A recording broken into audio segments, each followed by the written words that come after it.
जब स्थिति त्राहिमाम तक पहुंच जाए, कुछ समझ नहीं आए, कुछ बर्दाश्त नहीं होना, तब महामृत्युंजय मंत्र का पाठ करना चाहिए। तब शिव जी को याद करना चाहिए, ओम नमः शिवाय कहना चाहिए। और उनसे जो तुम्हारी प्रीत है, जो लगाव है, वो पुरानी है।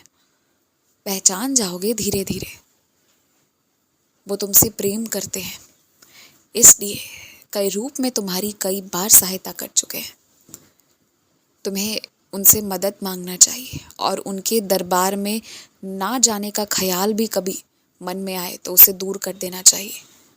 उनके दरबार में सदैव जाओ और सदैव जाने की इच्छा रखो, वो तड़प हमेशा जगाए रखो, क्योंकि महादेव तुमसे बहुत प्रेम करते हैं और तुम शायद भूल गए हो, मगर उन्होंने तुम्हें एक विशेष स्वप्न दर्शन दिया था, जिसमें उन्होंने अपने रूप का दर्शन दिया था तुम्हें, और वो तुम्हारे मन की सोची हुई बात नहीं थी। वो महादेव चाहे थे, इसलिए तुम्हें दर्शन मिला था। तो तुम्हें महादेव से प्रेम करना चाहिए और उन पर विश्वास रखना चाहिए, क्योंकि वो भी तुमसे प्रेम करते हैं और वो ये चाहते हैं कि तुम उनके दरबार आओ, उनके दर्शन करो और उनके लिए सुंदर भजन गाओ।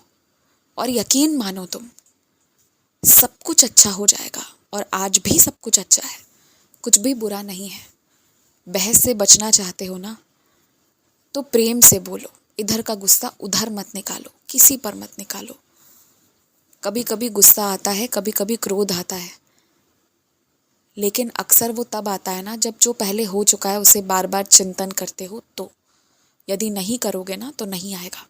और अपने दिमाग में इतनी सारी चीज़ों को लेकर चलोगे तो जीवित कैसे रहोगे। इसलिए दिमाग से सारी बेकार फालतू की चीज़ों को बाहर निकालो और केवल भगवान को स्मरण करते रहो। मैं चाहता हूँ कि इस बार समय रहते तुम हर कुछ शुरुआत कर दो और समय पर सब कुछ समाप्त कर दो। मैं तुम्हें परेशान होता नहीं देखना चाहता। और इस साल तुम्हारा जो सबसे प्रिय व्यंजन है ना, जिसकी तुम्हें याद आ रही है, वो तुम्हें मिलेगा, मेरी तरफ से मिलेगा। तुम्हें बनाने का भी कष्ट नहीं करना होगा, केवल खाना होगा। ये एक तोहफा मेरी तरफ से तुम्हारे लिए। यहाँ लोग बुरे काम करते हैं और बहुत शान से चलते हैं। तुम अच्छे कार्य को करके भी हिम्मत नहीं रखते उसे स्वीकार करने की। ऐसा क्यों? हालांकि तुमने जिस राज को राज बनाए रखने का है, मैं उसे तब तक बनाए रखूंगा जब तक तुम स्वीकार नहीं कर लेते।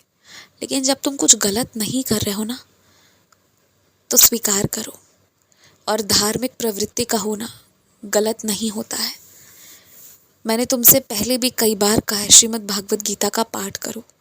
यदि वो तुम्हारे लिए अभी मुश्किल है, तुम पाठ नहीं कर सकते, तो कम से कम सुनना शुरू करो। एक बार सुनकर देख लो, तुम्हें उसके बाद अपने आप उसमें लगन, विश्वास व आनंद आना शुरू हो जाएगा और वो पूरे जीवन तुम पाठ करते रहोगे, कभी छूटेगा नहीं। गौ माता की सेवा किया करो। हर महीने कुछ ना कुछ पैसे गौ माता की सेवा के लिए गौशाले में ज़रूर दान करे आया करो। यदि रोज़ कुछ ना कुछ खिला पिला सकते हो तो वो तो बहुत अच्छी बात होगी, पर यदि नहीं तो फिर हर महीने के हिसाब से कुछ ना कुछ ज़रूर दे दिया करो। खुश रहो। मेहरबानी महादेव की है तुम पर, कृपा महादेव की है तुम पर। सब अच्छा होगा और आज तो बहुत अच्छा होगा।